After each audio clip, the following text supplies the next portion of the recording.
அந்த துயர சம்பவம் என்பது மிக கொடுமையானது.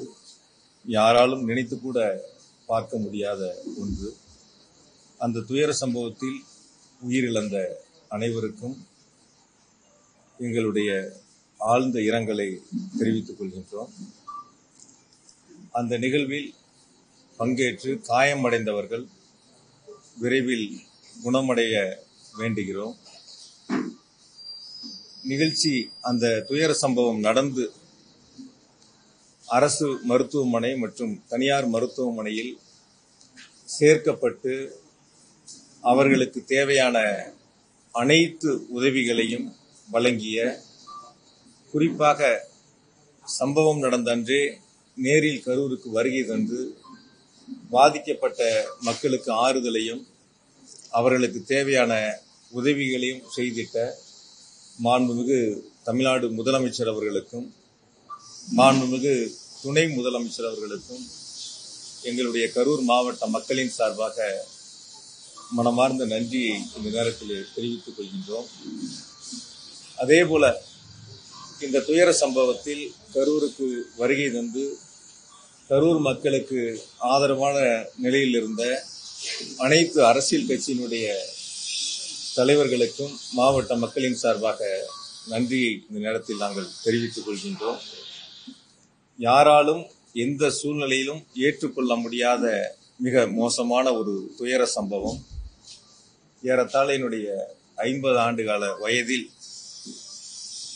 29 ஆண்டு காலம் பொது வாழ்விலே இருக்கின்றேன். 1996ஆம் ஆண்டு தொடங்கிய பொது வாழ்வு பயணம் இன்று வரை கரூர் மக்களோடு இரண்டர கலந்து அவர்களுக்கு தேவையான அத்துணை திட்டங்களையும் கேட்டு பெற்று செயல்படுத்துவதில் தொடங்கி படிக்கின்ற மாணவ செல்வங்கள் தொடங்கி அனைவருக்குமான ஒரு பொது நபராக மக்களிடத்தில் அன்பையும் மதிப்பையும் பெற்று ஒரு சிறப்பான பணிகளை முன்னெடுக்கக்கூடிய அந்த வேளையில் நம்முடைய கரூர் மாவட்டத்தில் இந்த ஒரு துயர சம்பவம் என்பது இதுவரை நடந்திராத ஒரு துயர சம்பவமாக நடந்திருக்கின்றன. எனவே இனி வரக்கூடிய நாட்களில் இது போன்ற ஒரு துயர சம்பவம் கரூர் மாவட்டத்தில் மட்டுமல்ல, தமிழ்நாட்டில் எங்கும் நடைபெறாத அளவிற்கு அனைவரும் சேர்ந்து இதற்கான முயற்சிகளை நாம் முன்னெடுத்திட வேண்டும். கடந்த 3 நாட்களாக இந்த நிகழ்வில் பாதிக்கப்பட்ட மக்களுக்கான உதவிகளை செய்வதையும் அவருடைய இல்லங்களுக்கு சென்று ஆறுதல் சொல்வதிலும் அவர்களுக்கு தேவையான ஏற்பாடுகளை செய்வதிலும் எங்களுடைய முழு கவனமும் அமைந்திருந்தன.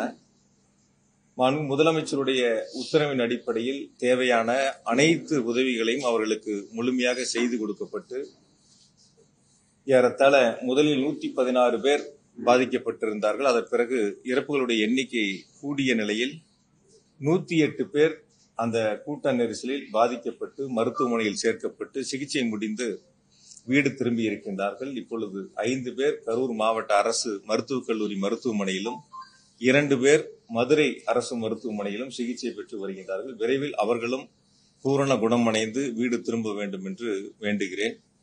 ஆகையால் இந்த ஒரு துயர சம்பவம் என்பது யாராலும் ஏற்றுக்கொள்ள முடியாத மிக மோசமான ஒரு துயர சம்பவமாக அமைந்திருக்கின்றன.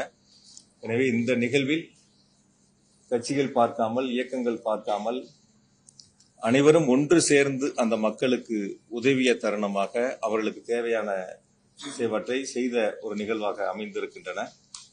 இது போன்ற ஒரு துயர சம்பவங்கள் இனி எந்த காலத்திலும், எந்த சூழ்நிலையிலும், எந்த மாவட்டங்களிலும் நம்முடைய தமிழ்நாட்டில் நடந்திடக்கூடாது.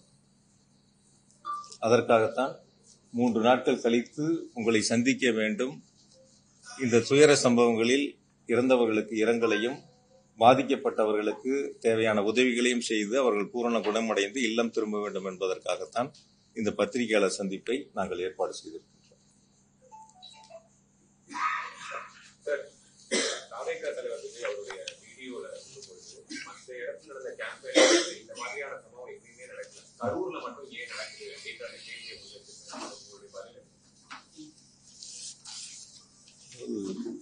பொதுவா நான் இது அரசியலா பார்க்க விரும்பல. இதை செஞ்சு ஒரு மனிதாபிமானத்தோட, என்னை பொறுத்த வரைக்கும் கரூர்ல மொத்தம் 41 பேர் இறந்ததுல 31 பேர் கரூர் மாவட்டம். அது 27 குடும்பங்களை சார்ந்தவங்க. ஒவ்வொரு வகையிலையும் நான் நேரடியா அந்த குடும்பத்தோட தொடர்புள்ளவன். தொடர்ந்து ஒவ்வொரு குடும்பங்களோடும் நேரடியா நாங்க தொடர்புல இருக்கக்கூடியவங்க. நேற்று ஒரு இல்லத்திற்கு இரங்கல் சொல்றதுக்காக போயிருந்தோம். அந்த தம்பி சனிக்கிழமை இந்த கூட்டம், ஞாயிற்றுக்கிழமை பெண் பார்க்க போகக்கூடிய தம்பி. டிசம்பர் மாசம் அந்த தம்பிக்கு திருமணம். அவங்க குடும்பத்துல ஒரு கோரிக்கை தேவை இருந்தப்ப என்ன சந்திச்சிருக்காங்க. நான் அவங்களுக்கான தேவைகளை ஏற்பாடு பண்ணி கொடுத்திருக்கேன். அந்த தம்பி எங்களுடைய முப்பெருமிழாலே அந்த தம்பி பங்கெடுத்திருக்காரு, கலந்திருக்காப்ல. ஆக நாங்க வேடிக்கை பார்க்க தான் அந்த தம்பி போனாப்லன்னு அந்த வீட்டுல இருக்கிறவங்க அவருடைய நண்பர்கள் அந்த இடங்கள்ல கருத்துக்களை பரிமாறினாங்க. அதனால இது ஒரு அரசியல் நிகழ்வாக இவங்க பண்ணாங்க, அவங்க பண்ணாங்க, இவங்க மேல குற்றச்சாட்டு, அவங்க மேல குற்றச்சாட்டுங்கிற அது போன்ற கருத்துக்களை நம்ம முன்னெடுக்காம இனி வரக்கூடிய நாட்கள்ல இது மாதிரி ஒரு துயர சம்பவங்கள் இருக்கக்கூடாது. ஏன்னா ஒவ்வொரு குடும்பத்திலையும் நம்ம நேரடியா அவங்களோட பங்கெடுத்திருக்கிறோம், அவங்களோட அந்த நட்பு முறையில நம்ம இருக்கிறோம். அந்த துயர சம்பவங்கள் என்பது யாராலும் 1.5 வயசு குழந்தை, 3 வயசு குழந்தை, 5 வயசு குழந்தை, இது மாதிரி இருக்கக்கூடிய ஒரு சூழல்ல ஒரு அரசியலா இது யாரும் பார்த்துட வேண்டாம். அரசியல் களத்துக்கு நம்ம அதுல போயிட வேண்டாம். வரக்கூடிய நாட்கள்ல இது மாதிரி எந்த அரசியல் கட்சியினுடைய கூட்டமா இருந்தாலும் இது போன்ற நிகழ்வு இல்லாத அளவிற்கு அது ஒன்று சேர்ந்து செய்ய வேண்டிய ஒரு பணி.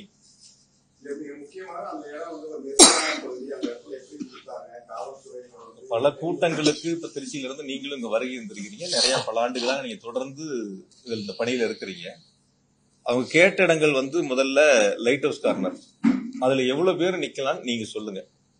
அந்த லைட் ஹவுஸ் கார்னர் ஜங்ஷன்ல அது ஒரு டர்னிங் பாயிண்ட். அது அந்த இடத்துல திரும்புற இடம் தானே. அது அந்த திரும்புற இடங்கள்ல அந்த லைட் ஹவுஸ் கார்னர்ல எவ்வளவு பேர் நிக்க முடியும்னு பத்திரிகையாளர் நீங்க தான் உலகத்துக்கு சொல்லணும்.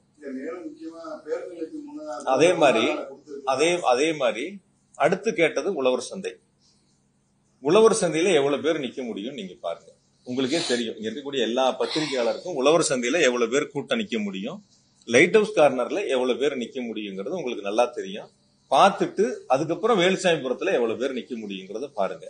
இந்த 3 இடங்கள்ல எது அதிகமான நபர்கள் நிற்க முடியும், எது அதிகமான நபர்கள் கலந்து கொள்ள முடியும், பொதுமக்களுக்கு எந்தவித போக்குவரத்தும் இடையூறு இல்லாம எந்த இடங்கள்ல அந்த கூட்டம் நடந்தா மக்களுக்கு சிரமம் இல்லாம இருக்குங்கிறது நீங்களே ஒரு கணம் சிந்திச்சு பாருங்க.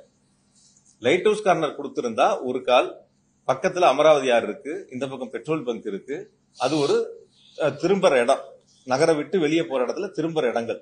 அந்த இடங்கள் அந்த சந்திப்பு இருந்தா ஒட்டு மொத்தமா மாநகரம் முழுக்க ஒரு போக்குவரத்து நெரிசல் ஏற்பட்டிருக்கும். எனக்கு தெரிஞ்ச வரைக்கும் அந்த இடத்துல இருந்திருந்தா ஒரு அதிகபட்சம் ஒரு 7000 பேர் நிக்கலாம், 5000 இருந்து ஒரு 7000 பேர் நிக்கலாம். நீங்க உழவர் சந்தை கொடுத்திருந்தா ஒரு 3000 இருந்து ஒரு 5000 பேர் நிக்கலாம். சேர் போட்டாலே நம்ம அந்த இடத்துல ஒரு 2000 சேர் தான் போடுறோம். அது மாதிரிதான் கூட்டங்கள் ஏற்பாடு பண்றோம். பொதுவா ஒரு அரசியல் கட்சி கூட்டம் நடத்துறங்கிறது நாங்க நடத்தும் போது 1000 பேர் கலந்துகிட்டா அதுக்கான இடத்தை தேர்வு செய்வோம், 5000 பேர் கலந்துகிட்டா 80 அடி ரோட்ல போடணும்னு முடிவெடுப்போம். அப்போ ஒரு அரசியல் கட்சி எவ்வளவு கூட்டங்கள் வருகிறதோ அந்த இடத்தை தேர்வு செய்ய வேண்டியது அரசியல் கட்சியினுடைய கடமை. நாங்க இது வரைக்கும் அப்படிதான் பார்த்திருக்கோம். நாங்க முப்பெருமிழா நடத்தினோம். இப்ப சமீபத்துல செப்டம்பர் 17 எங்களுடைய தலைவர் அவர்கள் வருகை இருந்து சிறப்புரையாற்றினாங்க. அப்ப எவ்வளவு பேர் வருவாங்க? நாங்க ஒரு 2 லட்சம் பேர் வருவாங்கன்னு எதிர்பார்த்தா 2.5 லட்சம் பேர் வந்தாங்க. அப்ப அந்த நிகழ்வு 2 லட்சம் பேர் வர்றாங்கன்னா அதற்கான வாகன நிறுத்துமிடம், அந்த கூட்டத்திற்கான அமர்ந்து கூட்டத்தை கேட்கக்கூடிய அளவிற்கான பிரச்சார இடங்கள், அந்த மாதிரி இடங்கள் நாங்க தனியார் இடத்தை தேர்வு பண்ணி அந்த இடத்துல அனுமதி கேட்டு வாங்கி அந்த இடங்கள் கூட்டங்கள் நடத்தினோம். இப்ப வரக்கூடிய கூட்டங்கள் அந்த அரசியல் கட்சி எவ்வளவு கூட்டங்கள் என்பதை தாங்கள் தான் தீர்மானிக்கும். அனுமதி கேட்கும்போது நாங்க 1000 பேர் கலந்துக்கிறேன்னு சொல்லுவதும் 2000 பேர் கலந்துக்கிறதும் ஓரளவுக்கு காவல்துறை அதை தீர்மானிக்கிறாங்க, எவ்வளவு பேர் வருவாங்கிறத தீர்மானிக்கிறாங்க. அதுக்கான பாதுகாப்பை காவல்துறை கொடுக்கறாங்க. அதனால இப்ப நீங்க நான் முப்பெருமிழா நடத்தினா நீங்க எல்லாரும் அந்த கூட்டத்துக்கு வந்திருந்தீங்க. அங்க வரக்கூடியவங்களுக்கு குடிநீர் பாட்டில் தொடங்கி பிஸ்கட்ல இருந்து என்ன அவங்களுக்கு தேவையோ, ஒரு கால யாராவது சுகர்ல இருந்தா கூட அவங்களுக்கு தேவையான வசதி அங்க ஏற்பாடு செய்யப்பட்டதை நீங்க பாத்தீங்க. நான் அது குறையா சொல்லல, தயவு செஞ்சு யாருமே பத்திரிகைகளை அது குறைகளா எடுத்துக்க வேணாம். நீங்க இதே வேலுசாமிபுரத்துல சம்பவம் நடந்து அடுத்த நாள் பாத்தீங்க. எனக்கு தெரிஞ்சு ஒரு 1000-2000 செருப்புகள் அங்க இருந்திருக்கும். ஒரு எம்டி தண்ணி பாட்டில் ஏதாவது ஒண்ணு அந்த இடத்துல இருந்துச்சா? நீங்க யாராவது பாத்தீங்களா? ஒரு குடிச்சா தண்ணி பாட்டில் எம்டி பாட்டில் கீழே தானே கிடக்கும், செருப்பு எப்படி கீழே கிடந்துச்சோ அதுதானே இருக்கும். வந்திருக்கக்கூடியவங்களுக்கு ஒரு குடிநீர் ஏற்பாடோ அல்லது அவங்களுக்கு தேவையான ஒரு பிஸ்கட்டோ அல்லது அவங்களுக்கு தேவையான வசதிகள் செய்வது அந்தந்த அரசியல் கட்சியினுடைய அவங்கதான் ஏற்பாடு செய்யணும். யாரு கூட்டம் நடத்துறாங்களோ அவங்கதான் ஏற்பாடு செய்யணும். இதை நான் குறைகளா சொல்லலை, திரும்பவும் சொல்றேன், அது குறைகளா சொல்லல. அவர்கள் அந்த இடங்கள்ல அதை செய்திருக்க வேண்டும். தண்ணி வசதினா ஒரு 11 மணிக்கு கூட்டம் அப்படின்னு சொல்றாங்க, இல்ல 12 மணிக்கு பேசுறதா பொதுச்செயலாளருடைய பேட்டி நீங்களே பத்திரிகையிலையும் தொலைக்காட்சியிலையும் போட்டிருக்கிறீங்க. 12 மணிக்கு நடக்க வேண்டிய கூட்டங்கள் 11 மணிக்கு வருகை இருந்திருக்காங்க. 10 மணில இருந்து வர ஆரம்பிச்சிட்டாங்க. என்னை பொறுத்த வரைக்கும், நான் கேட்ட வரைக்கும், விசாரித்த வரைக்கும் 4 மணிக்கு அந்த இடங்கள்ல ஒரு 5000 பேர் இருந்திருப்பாங்க அப்படின்னு தான் பொதுவான கருத்து. சில பேர் உங்ககிட்ட கூட நானும் பேசினேன், எவ்வளவு பேர் இருந்தாங்கன்னு கேட்கும்போது கூட நீங்க சொன்னீங்க 4000 ஒரு 5000 பேர் இருக்கும். அப்ப அந்த குறித்த நேரத்துல அந்த கூட்டங்கள் நடந்திருந்தாலோ அல்லது 12 மணிக்கு சொல்லி ஒரு 4 மணிக்கு நடந்திருந்தாலோ இது போன்ற ஒரு அசம்பாவிதங்கள் நடந்திருக்காது அப்படிங்கிறது பொதுமக்களுடைய கருத்தா இருக்கு. அன்னைக்கு சனிக்கிழமை கரூர்ல சம்பள நாள், 5 மணிக்கு டெக்ஸ்ல வேலை முடிச்சு சம்பளம் வாங்கக்கூடியவங்க, வேலைக்கு போறவங்க, ஒரு பில்டிங் வேலைக்கு போறவங்க, கொத்தனார் சித்தாள் வேலைக்கு போறவங்க கூட 5 மணி 6 மணிக்கு முடிச்சுட்டு சம்பளம் வாங்கிட்டு வீடுகளுக்கு செல்லக்கூடியவங்க அந்த இடத்துல பெருந்திரளா வருகின்றிருக்காங்க அப்படிங்கறதான் பொதுமக்களுடைய கருத்தா இருக்கு. ஆகவே அந்த ஏற்பாடுகள் என்பது காவல்துறை பாதுகாப்பு கொடுக்கும், அரசு கேட்கக்கூடிய இடங்கள் கொடுக்கும். நான் இன்னும் கூட கொஞ்சம் நீங்க வெளிப்படையா பிராக்டிக்கலா பத்திரிகையாளர்கள் நீங்க இது மக்களுக்கு சொல்ல வேண்டிய கடமை உங்ககிட்ட இருக்கு. இப்ப அரசு கொடுக்க வேண்டிய இடங்கள் எவ்வளவு இருக்கு, எந்தெந்த இடங்கள், அந்த இடங்கள்ல கேட்கும் போது அரசு கொடுக்குது. இன்னும் கூட அரசியலா கூட சில நேரங்கள் எடுத்துக்கிறாங்க. இந்த இடங்கள் கேட்டா கொடுக்கல, அந்த இடங்கள் கேட்டா கொடுக்கல அப்படின்னு சொல்ல அரசு அது ஒரு அரசியலா பண்ண ஆரம்பிக்கிறாங்க. அப்ப கேட்கக்கூடிய இடங்கள் நம்மளுடைய தலைவர் பேசக்கூடிய வரக்கூடிய மக்களுக்கு போதுமான இடமான்னு யார் தீர்மானிக்கணும்? அந்த அரசியல் கட்சிகள் தான் தீர்மானிக்கும். இப்ப நாங்க தீர்மானிக்கிறோம் 30 விழாவுக்கு 2 லட்சம் பேர் வந்தாங்கன்னா இந்த இடம் போதுமானதுன்னு தனியார் இடத்துக்கு போறோம். அது மாதிரி அந்த அரசியல் கட்சிகள் தான் இடங்களை தேர்வு செய்கின்ற பொழுது இந்த இடம் சரியா வருமா, அரசாங்கத்துல இருக்கக்கூடிய காலி இடங்கள்ல ஏற்கனவே அனைத்து கட்சி கூட்டம் போட்டு அந்த கூட்டத்துல தீர்மானிக்கப்பட்ட 11 இடங்கள்ல அனுமதிக்கப்பட்ட இடங்கள்ல அனுமதி கேட்கும் போது கொடுக்கறாங்க. அதனால இது குறைகளா நான் சொல்லல, குற்றச்சாட்டுகளா சொல்ல. இனி வரக்கூடிய நாட்கள்யாவது எல்லா அரசியல் இயக்கங்களுமே இது போன்ற தவறுகள் வராத அளவிற்கு சரி செய்து கொள்ள வேண்டும்.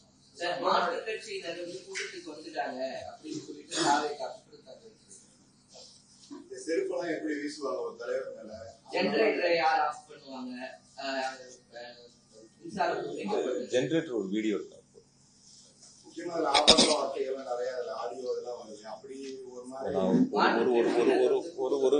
ஒரு விஷயங்கள் பத்திரிகையாளருக்கு எல்லா தொலைக்காட்சிகளும் லைவ்ல வச்சிருந்தீங்க. ஆங்கில தொலைக்காட்சி, சில தொலைக்காட்சிகள், தமிழ் தொலைக்காட்சிகள் உட்பட எல்லாரும் லைவ்ல இருந்தீங்க. சில சோசியல் மீடியாவும் யூடியூப் சேனல் வரைக்கும் எல்லாரும் லைவ்ல இருந்தீங்க.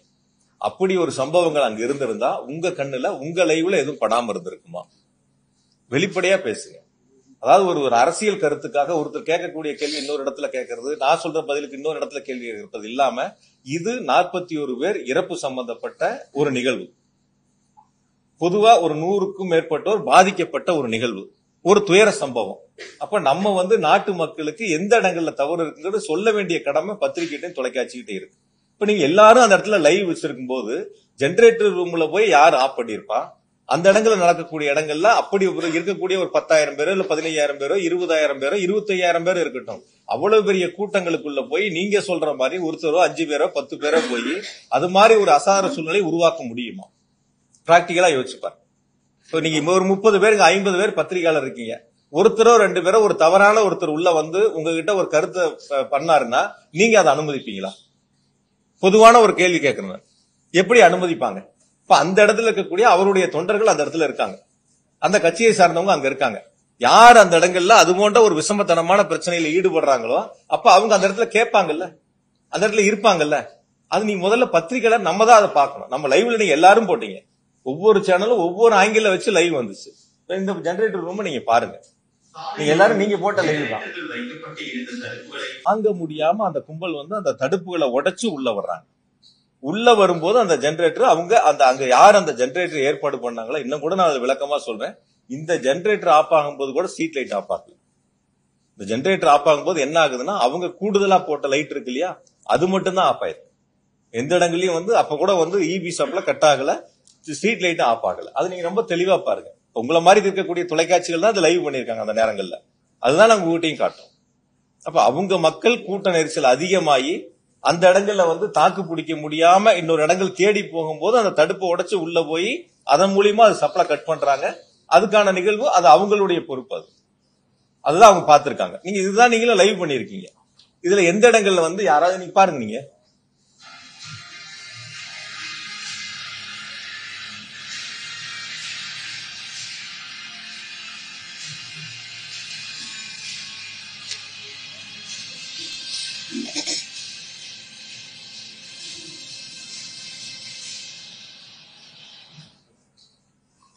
பாத்தீங்களா?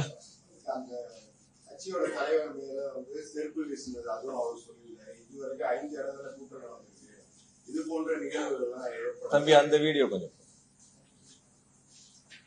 அதாவது நான் பார்த்தவரை, நான் கேள்விப்பட்ட வரைக்கும் உங்களுடைய எல்லா தொலைக்காட்சியிலையும் வந்த செய்திகளை பார்த்து என்னிடம் சொன்ன கருத்துக்கள் பொறுத்தவரை பாதிக்கப்பட்டவங்க கீழே இருக்காங்க. பாதிக்கப்பட்ட ஒரு தம்பி தலையில கைய வச்சு கையை நீட்டி தனக்கான உதவிகளை கேட்கிறாரு. அது நீங்க பார்த்திருப்பீங்க. ஒரு தம்பி வந்து தண்ணி பாட்டில் உட்பட கீழே இருந்து கேட்கிறாங்க. அதை தொடர்ந்து பேச்சு போயிட்டு இருக்கு. தன்னுடைய கவனத்தை ஈர்ப்பதற்காக அது போன்ற சம்பவங்கள் பேச்சினுடைய துவக்கத்திலேயே இருக்கு. அந்த சம்பவங்கள் நடந்து சில நொடி கொஞ்ச நேரங்கள்ல தான் தண்ணி பாட்டில் அவங்களே எடுத்து கொடுக்குறாங்க. கேட்டப்ப அவங்களுடைய கவனங்கள் போகல. அதன் பிறகு ஒருத்தர் போய் சொல்லிதான் தண்ணி பாட்டில் அதுக்கப்புறம் எடுத்து கொடுக்குறாங்க. அது நீங்க பாத்திருப்பீங்க. அதுல அந்த நீங்க அது லைவ்லயும் பாத்தீங்க. சில சேனல்கள் அது லைவும் போட்டிருந்தீங்க. அது போடுங்க.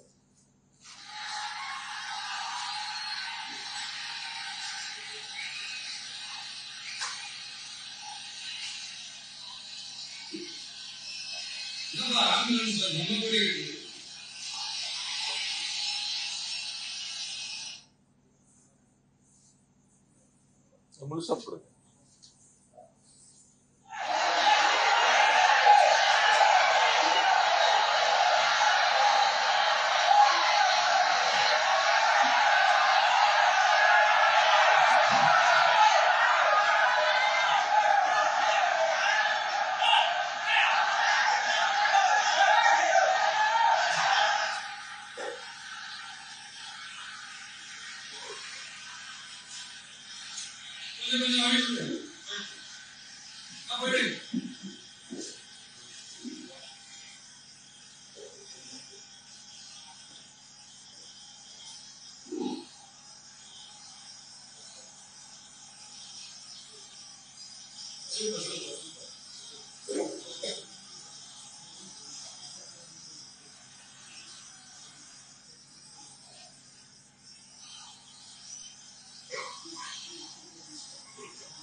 அதுல அந்த கீழ இருந்து அவங்க நீங்க பாத்துருக்கீங்க, பாக்குறீங்கல்ல, கீழ இருந்து அவங்களுக்கான உதவிகளை கேட்கறாங்க.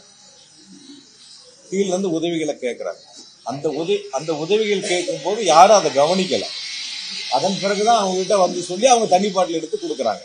அது நீங்க போட்ட லைவ் தான், வேற யாரும் நாங்க யாரும் புதுசா போய் எடுக்கலையே. எல்லா தொலைக்காட்சிகளும் சோசியல் மீடியால போட்ட லைவ் தான் நாங்களும் இதுல இருந்து எடுத்திருக்கிறோம்.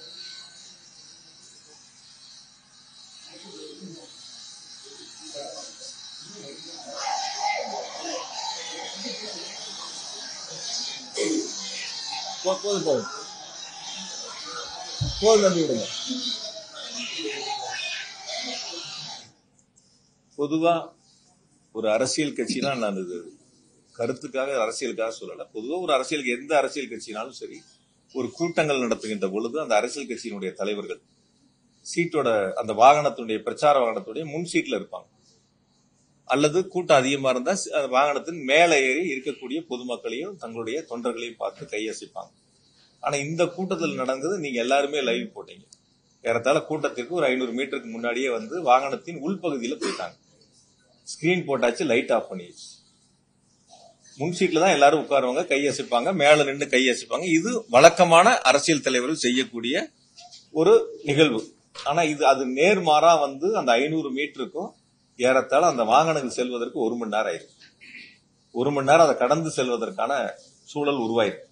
அந்த இடங்கள்ல கூட எனக்கு சொன்ன வரைக்கும் காவல்துறை வந்து கூட்ட நெரிசல் அதிகமா இருக்கு, கொஞ்சம் முன்னாடியே நிறுத்தி பேசிடலான்னு அவங்க எடுத்து சொல்லியும் அதை கேட்காம பிரச்சார நாங்க நிர்ணயிக்கப்பட்ட இடங்கள்ல தான் கொண்டு போய் வாகனத்தை நிறுத்தணுங்கிறது பொறுமையா எடுத்து கொஞ்சம் கொஞ்சமா எடுத்து கொண்டு போய் அந்த இடங்கள்ல நிறுத்தினதா காவல்துறையினுடைய தகவல், அங்க இருக்கக்கூடிய பொதுமக்களுடைய கருத்து. ஆக கூட்ட நெரிசல் அதிகமா இருக்கும் போது கொஞ்சம் முன்னாடி நிறுத்தி பேசுறதுல எந்த விதமான தவறுகளும் இல்ல.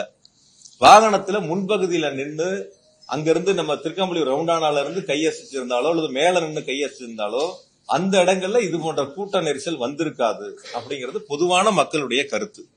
ஆக எல்லா இருக்கக்கூடிய மக்களும் கூட்ட இடத்திற்கு வர வேண்டும் என்பதற்காகவே இது போன்ற ஒரு நிகழ்வு ஏற்பட்டதா என்பது பொதுமக்களுடைய ஒரு சந்தேகமா இருக்கு. தன்னை பார்க்க வேண்டியவங்க எல்லாரும் பொதுமக்கள் அந்த பொதுக்கூட்டம் நடக்கக்கூடிய இடங்களுக்கு வந்தாதான் சரியா இருக்கும். அது வரைக்கும் முன் சீட்ல இருக்கக்கூடியவங்க அந்த கூட்டத்துக்கு 500 மீட்டருக்கு முன்னாடி ஏன் வந்து வண்டிக்கு வாகனத்துக்கு உள்ள போகணும், ஸ்கிரீன் போடணும், லைட் ஆஃப் பண்ணணும்? இது ஒரு பொதுவான எதிர்மறையான கேள்விகள் இருக்கு. நான் இங்க இருக்கக்கூடிய பத்திரிகையாளர் எல்லாத்துக்கும் கேட்கிறேன், தொடர்ச்சியா எங்களுடைய இயக்கத்தின் சார்பில் பத்திரிகையாளர் சந்திப்பு நடத்தினாலும் இது மாதிரி கேள்விகள் இருக்கிறீங்க.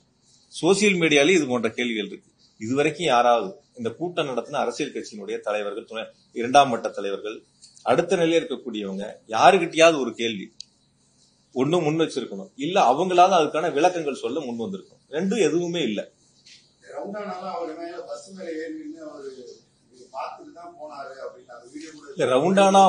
ரவுண்டானா வரைக்கும் முன்வரிசையில நின்னவங்க, மேல நின்னவங்க, ரவுண்டானால ஒரு இடங்கள்ல மேல ஏறி கையை காட்டிட்டு கீழே போறாங்க. ரவுண்டானா முடிஞ்சதுக்கு அப்புறம் கூட்ட அரங்கத்துக்கு போற வரைக்கும் ஏன் உள்ள போகணுங்கிறதான் பொதுமக்களுடைய கேள்வி. அப்ப அந்த வழிநெடுக நின்ன 500 மீட்டர் தூரத்துக்கு நின்னவங்க முன் சீட்ல இருந்திருந்தாலோ மேல இருந்திருந்தாலோ அங்கேயே பார்த்துட்டு அப்படியே போயிருப்பாங்க, கூட்டத்துக்குள்ள வந்திருக்க மாட்டாங்க. தன்னோட வந்த 3-4,000 பேர் கூட்டமும் சேர்ந்து உள்ள வரும்போதுதான் இது போல நெரிசல் ஏற்பட்டது. ஆக சில தினங்களுக்கு முன்பா அதிமுக கூட்டம் நடக்குது, ஒரு 15,000 பேர் வரைக்கும் அங்க கலந்துருப்பாங்க. அந்த கூட்டங்கள்ல எந்தவித பாதிப்புகளும் இல்லாம இருக்கு. அப்ப இந்த கூட்டங்கள்ல மட்டும் எப்படி பாதிப்புகள் வந்தது? வழக்கமா ஒரு கருத்து சொல்லுவாங்க, சகோதரர் கூட கேட்டாரு, வழக்கமான ஒரு கருத்து சொல்லுவாங்க, நான் வந்து ரெகுலரா நான் வந்து வண்டி ஓட்டுவேன், கார் ஓட்டுவேன், எல்லா நாளும் நான் வேகமா தான் போவேன், சில நாளா நான் கார் ஓட்டிட்டு இருக்கேன், ஆனா எல்லா நாளும் வேகமா தான் போவேன், ஒரு நாளும் ஆக்சிடென்ட் ஆகல, இன்னைக்கு மட்டும் எனக்கு எப்படி ஆக்சிடென்ட் ஆச்சுன்னு ஒருத்தர் கேட்கற மாதிரி இருக்கு. எல்லா ஊர்லயும் கூட்டம் நடத்துறேன், எந்த ஊர்லயும் நடக்கல, இந்த ஊர்ல மட்டும் ஏன் நடக்குங்கிற கேள்வி. நான் எல்லா நாளும் வண்டி ஓட்டுறேன், வேகமா தான் ஓட்டுறேன், ஆனா இந்த நாள் மட்டும் இன்னைக்கு மட்டும் எனக்கு எப்படி என் கார் ஆக்சிடென்ட் ஆச்சுன்னு கேட்கற மாதிரி இருக்கு. எல்லா ஊர்லயும் எவ்வளவு பேர் மயக்கம் அடைஞ்சாங்க, எவ்வளவு பேர் மருத்துவமனையில அனுமதிக்கப்பட்டாங்க, விக்கிரவாண்டியில நடந்தப்ப இறந்தது, மதுரையில மாநாடு நடந்தப்ப இறந்தது, ஒவ்வொரு ஊர் வரையும் நேற்று தெளிவா அரசின் சார்பில் விளக்கம் சொன்னாங்க. அது எல்லாரும் உங்களுக்கும் தெரியும். அப்ப ஒவ்வொரு கூட்டம் நடக்கக்கூடிய நிகழ்வுலயே அது போன்ற சம்பவங்கள் நடந்துகிட்டு இருக்கு. அதற்கு பிறகாவது சரி செய்யக்கூடிய ஒரு சூழலை உருவாக்கி இருக்கணும். அது உருவாக்காம இருந்திருக்காங்க. இனி வரக்கூடிய நாட்களையாவது அது சரி செய்யும்.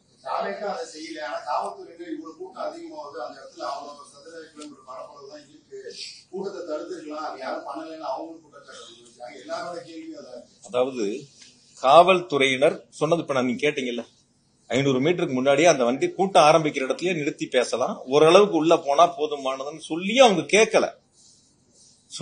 கேட்கல. நீங்க அந்த இடங்கள் வரைக்கும் போகணுங்கிறத, உள்ள போயே தீரணுங்கிறதுல அவங்க உறுதியா இருக்கும்போது காவல்துறை சொல்லியே அவங்க கேட்கல. கேட்டிருந்தா இது போன்ற சம்பவங்கள் வந்திருக்காது. காவல்துறையினுடைய எந்த பேச்சையும் அவங்க கேட்காம தான். நான் இன்னும் கூட கொஞ்சம் சொல்றேன், என்ன விசாரணை இருக்கு, இப்ப விசாரணை கமிஷன் விசாரிச்சுக்கிட்டு இருக்காங்க. முழுசா நான் இது சம்பந்தமான கருத்துக்கள் சொன்னா விசாரணை கமிஷனுடைய அந்த விசாரணை என்பது பாதிப்புக்குள்ளாகும். அதனால இது சம்பந்தப்பட்டது விசாரணை கமிஷன் முடியட்டும், தெளிவா அவங்களுடைய விசாரணையில் என்னங்கிறது முழுசா தெரிய வரும். அதனால அது சம்பந்தமான கருத்துக்களை சொல்றேன். இன்னும் கூட வந்து நேற்று என்கிட்ட பேசும்போது ஒரு பத்திரிகையாளர் வந்து நான் இடையில தற்செயலா சந்திக்கும் போது ஒரு கருத்தை ஒண்ணு சொன்னாங்க. பேசும்போது உங்க பெயரை சொல்லும் போதோ அல்லது உங்களுடைய பத்தி பாட்டு பாடும் போது வந்து செருப்பு வீச்சு வந்துச்சுன்னாங்க. அந்த மாதிரி ஒரு பாட்டு பாடும்போது வந்து ஒரு செருப்பு வீச்சு வந்துச்சுன்னாங்க. நீங்க எல்லாரும் அந்த வீடியோக்களை பாத்தீங்க. எத்தனை மணிக்கு மொத்தமே மேடையில நின்று அந்த வாகனத்துல மேல நின்று இருந்தது 19 நிமிஷம். அந்த வாகனத்துக்கு மேல இருந்து அந்த சைடு போடு,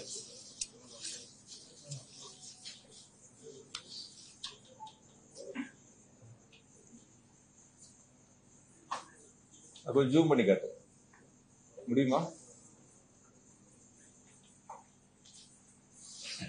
அதாவது மேல வண்டிக்கு போன இதுல 3 நிமிஷம் 5 செகண்ட்ல இருந்து 3:31 வரைக்கும் என்னை பத்தி பேசிட்டு கடைசியா பேசுறேன்னு சொல்லி தேர்தல் வாக்குறுதி சம்பந்தமா பேச ஆரம்பிக்கிறாங்க. 5:35க்கு கரூர் விமான நிலையத்தை பத்தி திரும்ப பேசுறாங்க. பேச ஆரம்பிச்ச பேச்சுல இருந்து 6 மணிக்கு மயங்கி விழுந்தவங்களுடைய பகுதியில இருந்து முதல் செருப்பு அந்த செருப்பை வீசுறாங்க. இது பேச ஆரம்பிச்சு 6வது நிமிஷத்துல அந்த சம்பவம் நடக்குது.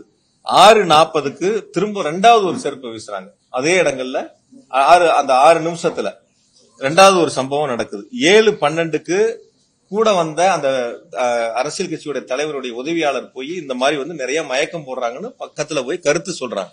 நீங்க எல்லாரும் அதை லைவ்ல பாத்தீங்க. அந்த கருத்துக்களை சொல்றாங்க. அதுக்கப்புறம் அவங்க ஆம்புலன்ஸ கூப்பிடுறாங்க, ஆம்புலன்ஸ் வருது, ஆம்புலன்ஸ்ல ஏத்துறாங்க, கூட்டிட்டு போறாங்க, எல்லா வேலைகளும் நடக்குது. சில பாதுகாவலர் போய் நிறைய பேர் மயக்கம் அடைகிறதையும் போய் அவங்க கிட்ட காதுக்கு சொல்றாங்க. அதெல்லாம் 14வது நிமிஷம். அந்த மேடை வண்டி ஏறினதுல இருந்து 14வது நிமிஷத்துலதான் அது போல ஒரு சம்பவங்கள் நடக்குது. திரும்பவும் என்ன பத்தி பேசுறது மொத்தம் 19 நிமிஷத்துல 16வது நிமிஷம் தான் என்ன பத்தின பேச்சு திரும்ப வருது. இந்த சம்பவங்கள் நடக்கிறதெல்லாம் முதல்ல 5 நிமிஷத்திலேயே வண்டிக்கு போய் 5வது நிமிடத்திலேயே நடந்துருது. இப்ப எந்த நேரங்கள்ல எது நடந்துச்சு என்னங்கிறதே தெரியாம ஒரு சமூக வலைதளத்துல ஒரு சம்பவம் நடக்குது. அந்த சம்பவத்துக்கு யார் மீதாவது செய்யக்கூடிய தவறுகளை ஒத்துக்கொள்ளாமல் அல்லது செய்யக்கூடிய தவறுகளை சரி செய்ய வேண்டும் என்று முயற்சி எடுக்காமல் இந்த தவறுகளுக்கு அரசின் மீது, தமிழ்நாடு அரசின் மீது இந்த தவறுகளை திருப்பி விட வேண்டும் என்ற நோக்கத்தில் இது போன்று சமூக வலைதளங்களில் ஒரு சாரார் பரப்பி வருகிறார்கள். இது சம்பவம் எப்ப நடந்துச்சு, செருப்பு வீச்சு எப்ப நடந்துச்சு, என்ன பத்தி எப்ப பேசினாங்க, என்ன பத்தி 16வது நிமிடத்துலதான் பேச ஆரம்பிக்கிறாங்க. 19வது நிமிடம் கூட்டம் முடியுது. 19வது நிமிடத்துல கூட்டம் முடியுது. ஆம்புலன்ஸை பொறுத்த வரைக்கும் நேற்று ரொம்ப தெளிவா அரசு சார்பில் விளக்கம் கொடுத்திருந்தாங்க. 2 வாகனம் நாமக்கல்ல இருந்து கூடயே வருது. அந்த போட்டோ காட்டு. 2 வாகனம் நாமக்கல் கூட்டத்தில இருந்து 2 ஆம்புலன்ஸ் கூடயே வருது. உங்க லைவ் போட்டவங்க எல்லாத்துக்கும் லைவ்ல இருக்கும். இந்த வண்டி நாமக்கல்ல இருந்து கூடயே வருது. 2 வண்டி. அந்த கட்சியை சேர்ந்த ஒரு மருத்துவர் தான் அந்த 2 வண்டிகளை ஏற்பாடு பண்ணி அங்கிருந்து கூட கொண்டு வர்றாங்க. இதுக்கு பிறகு 5 வாகனங்கள் கரூர் மாவட்டத்தை சேர்ந்த அந்த கட்சியை சேர்ந்த மருத்துவ மாவட்ட துணை செயலர் ஒருத்தர் 5 வாகனங்களை பேசி 3000 ரூபாய் வாடகைக்கு எடுத்து 15000 ரூபாய் பணம் கொடுத்து 5 வாகனங்களை தயாரா வச்சிருந்திருக்காங்க. அதுதான் அந்த 7 வண்டிகள். 5 வண்டி இவங்க ரெடி பண்ணது, 2 வண்டி கூட வந்தது. எந்த இடங்களையும் நீ யாராவது ஒருத்தர்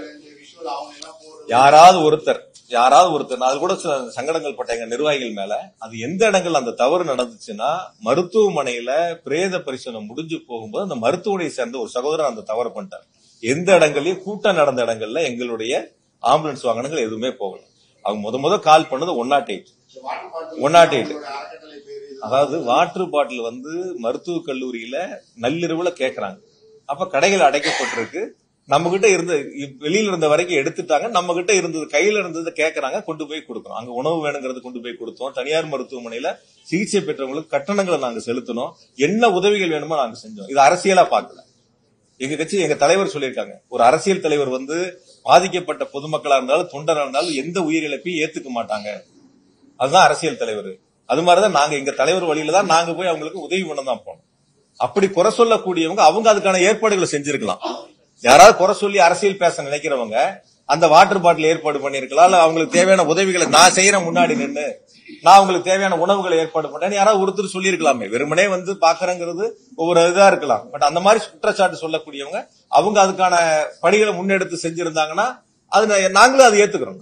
அதுல எந்த விதமான மாற்று கருத்து இல்ல, எந்த விதமான சூழல் இல்ல. அதனால இந்த சம்பவங்களை பொறுத்தவரை நடைபெற்றது முதல் 5-6 நிமிடங்களுக்குள்ள என்ன பத்தி பேச ஆரம்பிச்சது 19வது நிமிடத்துல.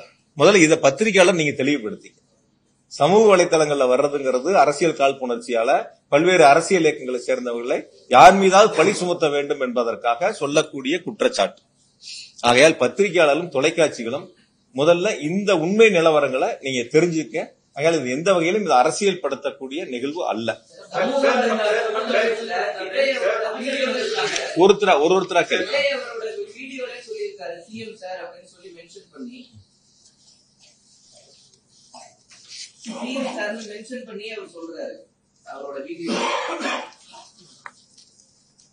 அதாவது கொஞ்சம் பாதிக்கப்பட்ட மக்களுடைய இல்லத்துல ஒருத்தரா இருந்து பேசுறேன்.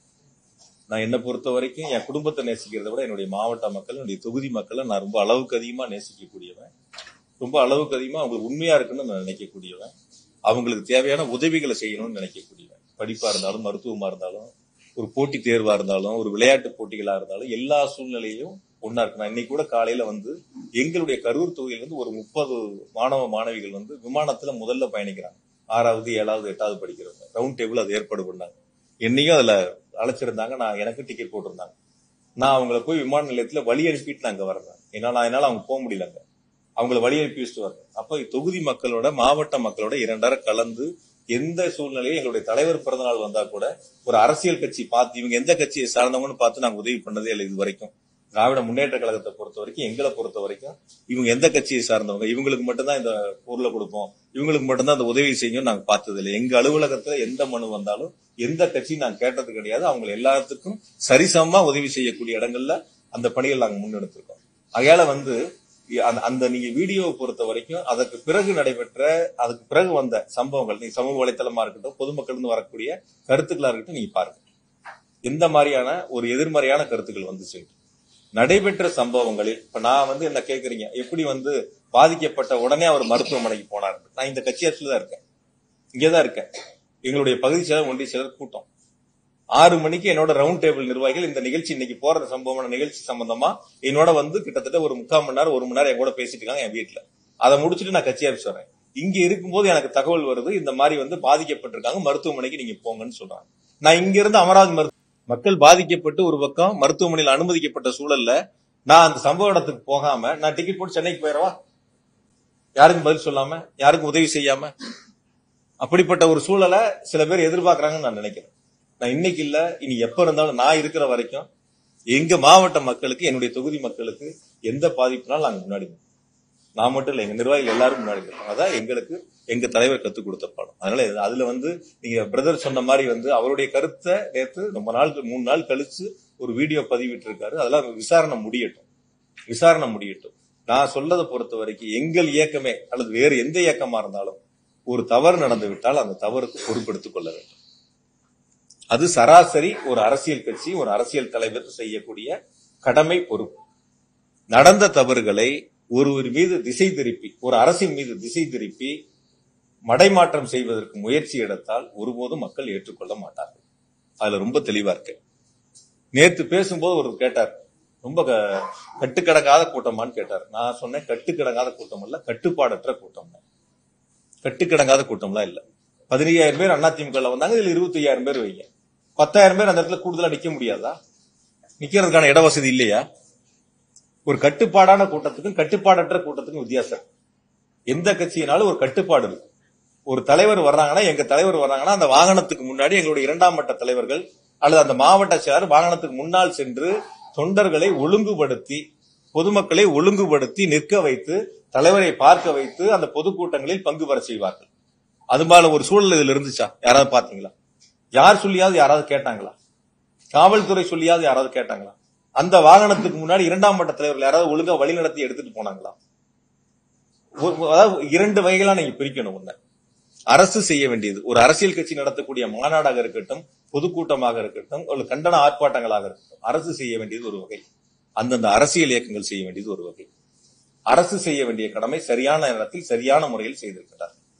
அரசியல் இயக்கங்கள் செய்ய வேண்டிய கடமைகள் அந்த கூட்டத்தில் முழுவதுமாக செய்ய தவறியதால் ஒரு சிலது செஞ்சிருக்கலாம்.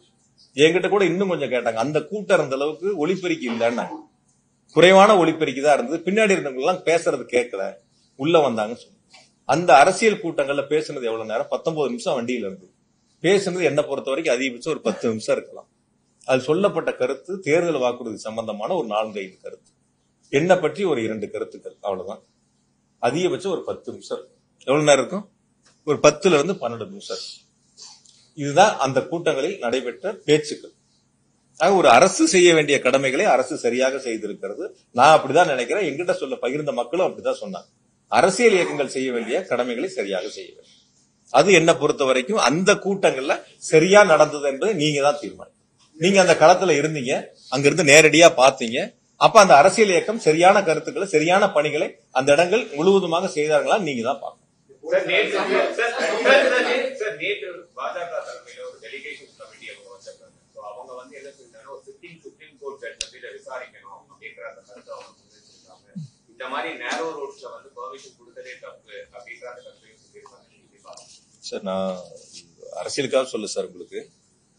அதே அந்த உண்மை கண்டறியும் குழுவா, இந்த உண்மை கண்டறியும் குழு மணிப்பூருக்கு சென்றிருந்தா ஒரு ஏற்புடையதா இருந்திருக்கும், கும்பமேளாவுக்கு சென்றிருந்தா ஒரு ஏற்புடையதா இருந்திருக்கும், குஜராத்ல பாலம் இடைஞ்சப்ப அந்த உண்மை கண்டறியும் குழு போயிருந்தா ஒரு ஏற்புடையதா இருக்கும். ஆக எங்கெல்லாம் பாதிப்புகள் இருந்ததோ அங்கெல்லாம் போகாத உண்மை கண்டறியும் குழு கரூருக்கு மட்டும் உண்மையை கண்டறிவதற்கு முயற்சி செஞ்சிருக்காங்க. உள்ளபடியே விசாரணை ஆணையம் முழுவதுமா விசாரிக்கிறாங்க. யாரெல்லாம் வந்து சமூக வலைத்தளங்கள்ல பதிவிட்டு எதிர்மறையான கருத்துக்களை முன் வச்சாங்களோ அவங்களையும் அழைத்து விசாரிக்க வேண்டும் என்பதை எங்களுடைய ஒரு கருத்தா இருக்கு. யாரெல்லாம் இதுல சொன்னாங்களோ அந்த கருத்துக்களை அவங்க உண்மை கண்டறியும் குழு கிட்ட நான் கூட ஒரு வீடியோ பார்த்தேன். ஒருத்தர்கிட்ட வந்து பேச முயற்சி எடுக்கிறாரு, ஒரு பெரியவர் சொல்றாரு ஒரு கருத்தை, என்ன நடந்துச்சு, யார் மேல தவறு, மாவட்ட நிர்வாக தவறான அவர் தெளிவா சொல்றாரு. மாவட்ட நிர்வாகம் அவர் டிரான்ஸ்லேட் பண்ணவர் கூட வந்து வேற ஒரு கருத்தை திணிக்க முயற்சிக்கிறாரு. பட் ஆனா வந்து அவர் அந்த கூட்டம் நடத்தின கட்சியை தான் சொல்றாரு. கூட்டம் நடத்தின கட்சி தான் வந்து சரியா ஏற்பாடு பண்ணலன்னு அவர் அந்த கருத்தை சொல்றாரு. ஆக எடுத்திருக்கக்கூடிய அந்த அவங்க உண்மை கண்டறிக்குள்ள அவங்க எடுக்கட்டும், கருத்துக்களை யாருனாலும் சொல்லி விசாரணை ஆணையத்தின் முன்பு அவங்களுடைய கருத்துக்களை சொல்லலாம். யாரு சைடு தவறு இருக்கு, என்ன தவறுகள் இருக்குங்கிறத விசாரணை ஆணையத்துக்கு முன்னாடி போய் அவங்க கருத்துக்கள் சொல்லட்டும், ஆணையம் இறுதியா முடிவெடுக்கும். இல்ல அரசியல் நான் சொல்லல, அரசியல் ரீதியான சொல்லலாம். அவங்களுடைய கருத்துக்களை அவங்க கேட்கறாங்க. கேட்ட 2-3 பேர்த்துக்கிட்ட எனக்கு பார்த்த ஒரு கருத்து, அவர் வந்து அந்த அரசியல் கட்சி சரியா செய்யலன்னு சொல்றாங்க. இன்னொருத்தர் வேறு விதமான கருத்துக்களை சொல்லி இருக்கலாம். அந்த கருத்துக்களை விசாரணை ஆணையத்தில் சொல்லும் போது அதற்கான ஆவணங்கள் அவங்க கேட்கும் போது கொடுக்குறாங்கன்னு வச்சுக்கங்களேன். சரியா தவறான விசாரணை ஆணையம் தானே முடிவெடுக்கும். அதுல விசாரணை ஆணையத்தினுடைய இதுல நாங்க எதுவும் தலையிட முடியாது இல்ல. இப்ப நான் சொல்ற கருத்து அது சரியா இருக்காது இல்ல. அதனால அவங்க விசாரிக்கப்பட்ட உண்மையை கண்டறிவுக்குள்ள எங்கெல்லாம் போக வேண்டியதெல்லாம் போகாம விட்டாங்க. இங்க வந்திருக்காங்க, பரவாயில்ல, வரட்டும், சந்தோஷம், வரவேற்போம். அவங்களும் உண்மையை கண்டறிஞ்சு ஆணையத்திட்ட சொல்லட்டும், விசாரிக்கட்டும்.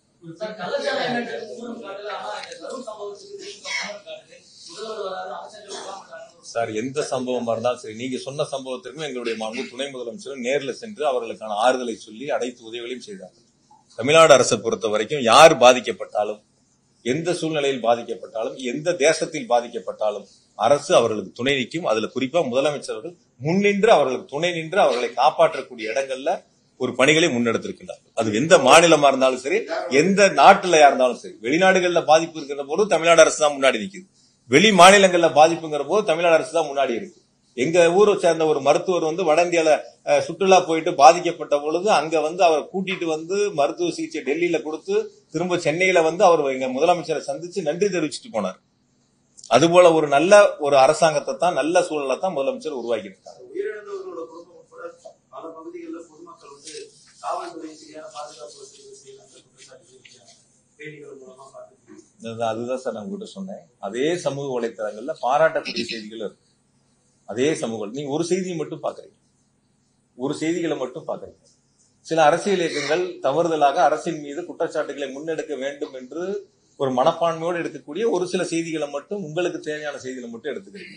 அதே சமூக வலைத்தளங்கள்ல பாராட்டி எவ்வளவு பேர் பதிவிட்டு இருக்காங்க, அது நீங்க பாக்கணும்ல. இதுல எத்தனை பேர் இருக்காங்க, அதுல எத்தனை பேர் இருக்காங்கன்னு பாக்கணும்ல. பாராட்டக்கூடிய மக்கள், நீங்க இன்னும் 27 குடும்பங்களுக்கு நாங்க போனோம்ல, போன வரைக்கும் அவங்க எதுவும் குற்றச்சாட்டுகள் சொன்னாங்களா? 108 பேர் பாதிக்கப்பட்டு காயமடைஞ்சவங்க அவங்க எதுவும் குற்றச்சாட்டுகள் சொன்னாங்களா? அங்க இருக்கக்கூடிய மக்கள் நேர்ல போனவங்க எதுவும் குற்றச்சாட்டுகளை சொன்னாங்களா? நான் கூட இன்னைக்கு காலையில பேசும்போது என்னுடைய நண்பர் ஒருத்தர் கேட்டாரு, யாரோ ஒருத்தர் சமூக வலைத்தளத்துல பார்த்தேன் கத்தியில கிழிச்சிருந்தாங்கன்னு சொல்லிட்டு. நான் அதுக்கு கேட்டேன், நான் கத்தியில கிழிச்சிருந்தா அவங்க எந்த மருத்துவமனையில அனுமதிக்கப்பட்டாங்க? அப்ப அந்த சமூக வலைத்தளத்துல வரக்கூடிய செய்தி, ஒருவர் ஒரு பாதிப்பு, ஒரு ரத்த காயம் ஏற்படுகிறது, ஒரு கத்தியில கிழிச்சிடறாங்கன்னு சொன்னா ஏதாவது ஒரு மருத்துவமனையில், அரசு மருத்துவமனையோ தனியார் மருத்துவமனையோ ஏதாவது ஒரு இடத்துல ஒரு சிகிச்சைக்கு போயிருக்கணும்ல, போயிருக்கணுமா இல்லைங்களா? மாவட்ட செயலரோட மனைவியே சொல்றாங்க ஸ்ப்ரே அடிச்சாங்க அப்படின்னா அவங்களே ஸ்டேட்மெண்ட் கொடுக்குறாங்க. அதாவது 2 நாள் கழித்து அந்த ஸ்டேட்மெண்ட் எப்போ வருது? அன்னைக்கு பாதிக்கப்பட்ட அன்னைக்கு அதே மாவட்டத்துடைய மனைவி அந்த மருத்துவமனைக்கு வந்திருக்கலாம், பாதிக்கப்பட்டவங்களை பார்த்திருக்கலாம். 2 நாள் கழித்து தன்னுடைய கணவர் கைது செய்யப்படுகிறார் என்று தெரிந்தவுடன் அதற்கான கருத்துக்களை முன்னெடுக்கிறவங்க 2 நாட்கள் 3 நாட்கள் எங்க போனாங்க? நான் இன்னும் கூட கேட்கிறேன், சரி அப்படி சொல்லக்கூடிய அவருடைய மனைவி அதற்கான ஆவணங்களை நேரடியா விசாரணை கமிஷன்ல போய் சொல்லலாம். எந்த இடங்கள்ல நீங்க எல்லாரும் லைவ் போட்டீங்கல்ல, அப்படி யாராவது ஸ்ப்ரே அடிச்சிருந்தா அந்த லைவ்ல யாரோ ஒருத்தரோட லைவ்ல வரும்ல, உங்களுடைய லைவ்ல ஏதோ ஒரு சேனல் லைவ், ஏதோ ஒரு யூடியூப் லைவ்ல ஏதோ ஒரு இடங்கள்ல இருக்கும்ல, அது மாதிரி இருக்குல்ல. ஒரு தம்பி ஒருத்தர் பேசுவார் பாருங்க, அந்த வீடியோ போடுங்க. அவங்க அங்க ஆதாரங்களை கொண்டு போய் கொடுக்கட்டும், விசாரணை ஆணையம் விசாரிக்கட்டும். இந்த சம்பவங்களை பாருங்க. இது உங்களை மாதிரி ஒரு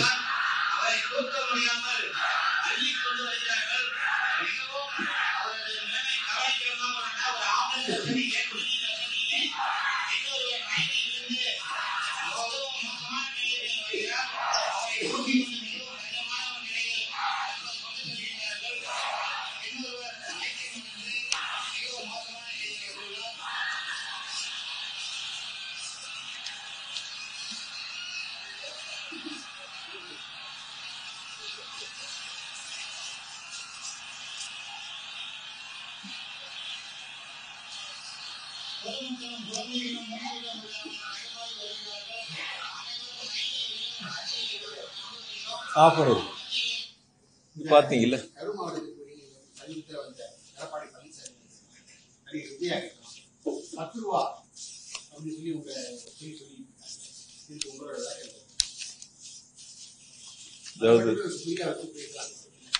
அதாவது அரசியல் ரீதியா கருத்துக்களை முன்வைக்க நினைச்சவங்க அது எடுபடல. தனிப்பட்ட முறையில குற்றச்சாட்டுக்களை முன் வச்சு அந்த கருத்துக்களை அதன் மூலியமா ஒரு அவதூறுகளை அல்லது ஒரு தவறான ஒரு எண்ணத்தை மக்களிடத்துல உருவாக்கலாம்னு அவங்களுடைய முயற்சிகளை முன்னெடுக்கிறாங்க. நான் பொதுவா இது அரசியல் இயக்கங்களுக்கு எல்லாத்துக்கும் சேர்ந்து பொதுவான ஒரு கருத்தை இருக்கக்கூடிய சூழல் இப்ப அந்த துறைகள் என்னிடத்துல இல்ல. இப்ப நான் அதுல இருந்து வெளில வந்திருக்கேன். இருந்தாலும் சொல்ல வேண்டியது என்னுடைய கடமை.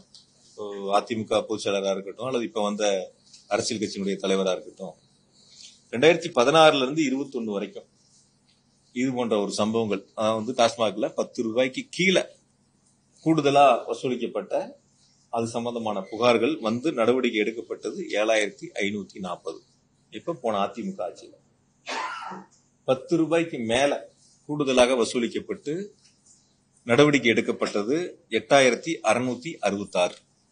இது கடந்த அதிமுக ஆட்சியில வசூல் பண்ண அபராத தொகை ஏறத்தாழ 14 கோடி ரூபாய் அந்த ஆட்சியில வசூல் பண்ணிருக்காங்க. அபராத தொகைகள் இந்த மாதிரி கூடுதல் விலைக்கு விற்றவர்கள் மீது நடவடிக்கை எடுத்து அபராத தொகையை வசூலிச்சிருக்காங்க. 2021 பிறகு திமுக ஆட்சியில இதன் மீது எடுக்கப்பட்ட நடவடிக்கை, அதாவது 10 ரூபாய்க்கு கீழே தொடுக்கப்பட்ட விசாரித்து எடுக்கப்பட்ட நடவடிக்கை 18,253. 18,253 விசாரிக்கப்பட்டு நடவடிக்கை எடுக்கப்பட்ட புகார்கள். அதே போல 10 ரூபாய்க்கு மேல 2,356. இது நடவடிக்கை எடுக்கப்பட்டு 8,51,00,000 ரூபாய் அவர்களிடமிருந்து அபராதமாக வசூலிக்கப்பட்டிருக்கின்றன. நான் கொஞ்சம் வெளிப்படையாவே உங்ககிட்ட சொல்றேன். நான் இப்ப இந்த 5 வருஷத்துல இது போன்ற புகார்கள் வருகின்ற பொழுது அந்த கூடுதல் தொகை ஒருவருக்கு செல்லுகிறது என்று சொன்னால், கடந்த 5 ஆண்டு அதிமுக ஆட்சியில் இது போன்று கூடுதலாக வசூலிக்கப்பட்ட தொகை எடப்பாடி பழனிசாமிக்கு சென்றது. அப்ப இன்று முதல் எடப்பாடி பழனிசாமி 10 ரூபாய் பழனிசாமி என்று அழைக்கப்படலாம். நான் யதார்த்தமா சொல்றேன். இதே சூழல் தான் கடந்த அதிமுக ஆட்சியில இருந்துச்சு. இதே போலதான் நடவடிக்கைகள் எடுக்கப்பட்டிருக்கு. அதை விட கடுமையான நடவடிக்கை இப்பொழுது எடுக்கப்பட்டிருக்கு. அவங்க எடுத்த விட 2 மடங்கு புகார்களுக்கு நடவடிக்கை எடுக்கப்பட்டு அபராதம் வசூலிக்கப்பட்டு, அப்ப கடந்த ஆட்சியில் இருக்கப்பட்டது இப்ப நீங்க வசூல் பண்ணது ஒருத்தருக்கு போகுது அப்படின்னு நீங்க சொல்லி அவங்களுடைய பேச்சுக்கள் இருந்தால், அப்ப அவங்களுடைய கருத்து அவங்க ஆட்சியில் வசூலிக்கப்பட்டது அவருக்கு போயிருக்கு. அவர் அதை ஒத்துக்கணும்.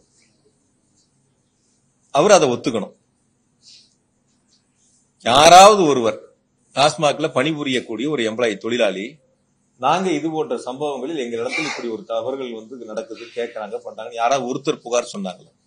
அரசியலுக்காக அரசின் மீது புழுதி வாரி தூற்ற வேண்டும் என்ற ஒரு தீய நோக்கத்தோடு எதிர்க்கட்சி தலைவர் அரசின் மீது குற்றச்சாட்டுகளை சொல்ல முடியாதவர் இது போன்ற ஒரு முன்னெடுப்புகளை எடுப்பதற்கு முயற்சி எடுக்கிறார். எனக்கு தெரியும், என்னை பத்தி என்னுடைய மக்களுக்கும், என்னுடைய தொகுதி மக்களுக்கும், மாவட்ட மக்களுக்கும் நான் எப்படிப்பட்டவன் என்று, எப்படி மக்களிடத்தில் பழகுகிறேன் என்று என்னுடைய தலைவருக்கு தெரியும். என்னுடைய குணங்கள் என்ன, என்னுடைய செயல்பாடுகள் என்னன்னு சொல்லி இவர் எனக்கு சான்றிதழ் கொடுக்க வேண்டியதில்லை. இவர் அப்படி இருந்தா இவரே வழக்கு தாக்கல் செய்யலாம். இது போன்ற தவறுகள் நடக்குது, இவரே வழக்கு தாக்கல் செய்யலாம்.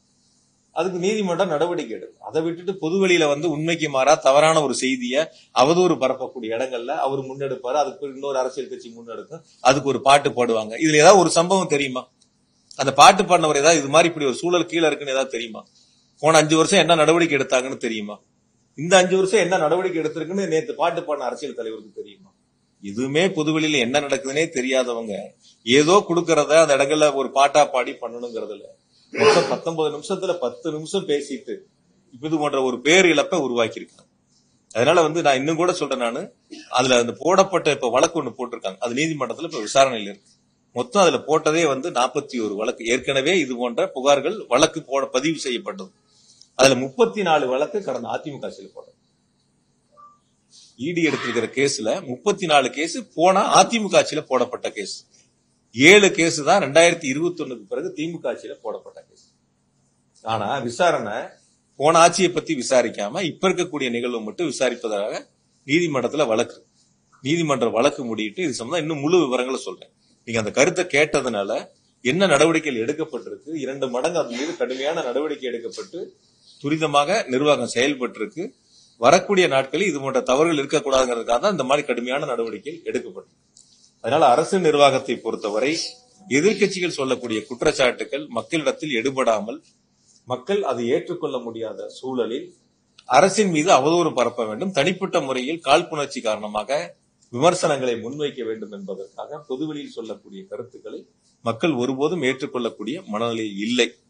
அதை மக்கள் தெளிவாக உணர்ந்திருக்கின்றார்கள். அது அரசியல் இயக்கங்கள் உணராமல் மீண்டும் மீண்டும் ஒரு பொய் செய்தியை முன்னெடுப்பதற்கு முயற்சி செய்கிறார்கள்.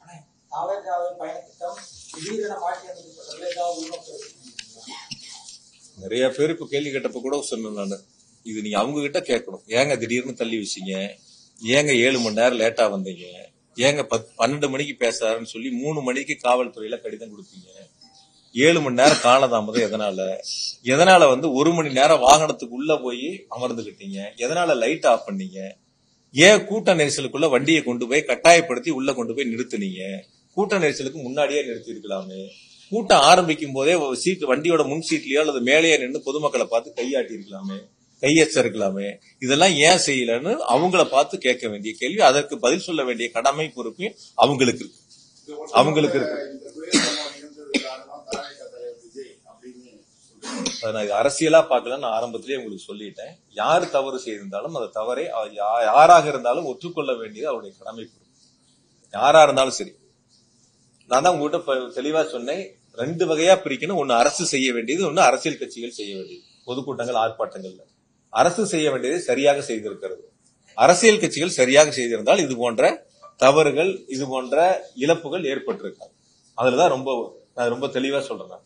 அதனால இந்த சம்பவங்களை பொறுத்தவரை நான் உங்கள் இன்று அழைத்ததே பாதிக்கப்பட்டவர்களுக்கு, இறந்தவர்களுக்கு இரங்கலையும் பாதிக்கப்பட்டவர்களுக்கான ஆறுதலையும் சொல்லி இந்த நிகழ்வில், அதாவது இந்த உடனடி நடவடிக்கை எடுத்த மாண்பு முதலமைச்சர்களுக்கும் துணை முதலமைச்சர்களுக்கும் நன்றி தெரிவிப்பதற்காகத்தான் பத்திரிகையாளர் சந்திப்பு இன்று ஏற்பாடு செய்யப்பட்டன. இருந்தாலும் கூட அரசியல் சார்ந்து நீங்கள் எடுத்த கேள்விகளுக்கு நான் பதில் சொல்லாம தவிர்த்துட்டு போனா வேற ஏதோ காரணங்கள் இருப்பதை போல சில செய்திகள் தவறுதலாக மீண்டும் மீண்டும் ஒரு தவறான செய்திகள் முன்னெடுக்கப்படும். ஆகையால இப்ப சமூக வலைதளங்கள்ல வரக்கூடிய பதிவுகள் நீங்க கேள்வியா கேட்பது கூட, அந்த சமூக வலைதளங்கள் பதிவிடக்கூடியவர்கள் விசாரணை ஆணையத்தின் முன்பு அவருடைய ஆதாரங்களை கொடுத்து இது போன்ற தவறுகள் இருக்கிறது என்று சொன்னால் விசாரணை ஆணையம் தெளிவாக விசாரித்து நடவடிக்கை எடுப்பதற்கு ஏதுவாக இருக்கு. அதுக்கு நம்மளும் அவங்களுக்கு சப்போர்ட்டா இருக்கலாம். என்னெல்லாம் இருக்கு, என்னெல்லாம் பாதிப்புங்கிறது நம்மளும் அவங்களுக்கு துணையா இருந்து அது போன்ற நிகழ்வு இனி வருங்காலத்தில் வராத அளவுக்கு நாம் பார்த்துக் கொள்ளலாம்.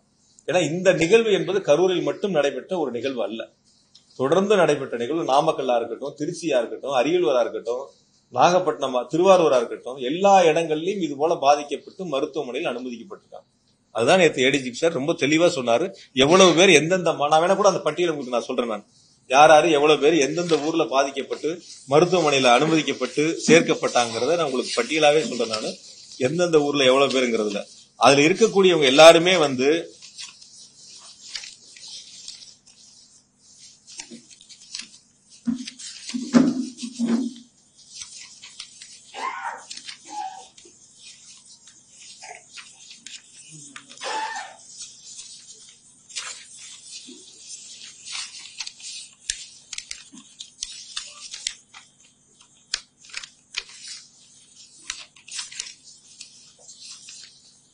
நாமக்கல்ல 45 பேர் பாதிக்கப்பட்டு மருத்துவமனையில் சேர்க்கப்பட்டது மதுரையிலிருந்து உயிரிழப்புகள் வரைக்கும் தொடர்ந்து நடந்திருக்கு. அப்ப இது போன்ற ஒரு பாதிப்புகள் ஏற்படுறது எல்லா ஊர்லயும் நடந்திருக்கு. எந்த ஊர்லயும் நடக்கு, நான் தான் ஆரம்பத்திலேயே சொன்னேன். சார் நீங்க இல்ல சார், நீங்க தான் சார் செய்திகள் போடுறீங்க, நீங்க தானே செய்தி பிரேக்கிங் நியூஸே போடுறீங்க. அண்ணன் கூட உங்ககிட்ட கொஞ்சம் வெளிப்படையா சொல்லட்டுமா, ஒரு அரசியல் கட்சி குழந்தைகள் அழைச்சிட்டு வர வேண்டாம்னு ஒரு செய்தி போடுறாங்க, ஒரு அறிக்கை கொடுக்குறாங்கன்னு வச்சுக்கோங்க.